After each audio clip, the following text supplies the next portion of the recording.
C'est comme Eretz Israël aussi. Eretz Israël, c'est un mariage, c'est la même chose.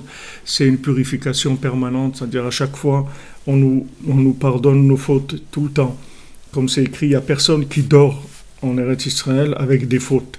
C'est-à-dire que chacun qui va dormir, on s'arrange du ciel qu'on lui fait pardonner ses fautes avant qu'il aille dormir. Ils ont dit, les explorateurs, ils ont dit que c'est une terre qui mange ses habitants. Eretz Ochelet Yoshvea. C'est une terre qui mange ses habitants. Alors, Rabbi Nachman, il explique qu'est-ce que ça veut dire qu'elle mange ses habitants, c'est-à-dire que la terre d'Israël, elle transforme les gens qui vivent sur la terre. Elle les avale, c'est-à-dire elle les transforme en sainteté, en choses qui sont purifiées. Maintenant, vous dites, ouais, mais on voit qu'en Israël, il y a beaucoup de ça et de ça et de ça.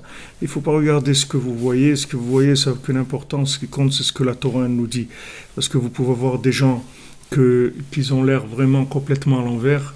Et en fait, c'est eux, les tzadikim de la génération. Vous ne savez rien du tout. Avec nos yeux, on ne sait rien du tout. C'est-à-dire nos yeux, c'est un cinéma. Eux, les yeux, ils connaissent le cinéma, c'est tout. Ils ne savent pas la profondeur des choses, ils ne savent pas qu'est-ce qu'il y a derrière tout ça. Donc nous, ce qu'on sait, c'est ce que la Torah nous dit. Et celui qui vit en Eretz Israël, il est charou bloavon, c'est-à-dire qu'il n'a pas de faute. C'est pour ça que les gens qui vivent en Eretz Israël et qui seront décédés après 120 ans en Israël, ils se réveilleront en la résurrection des morts 40 ans avant les autres. C'est-à-dire que quand il va y avoir la résurrection des morts, les premiers qui se relèveront, c'est les gens qui ont vécu en Eretz Israël et qui ont été enterrés en Eretz Israël.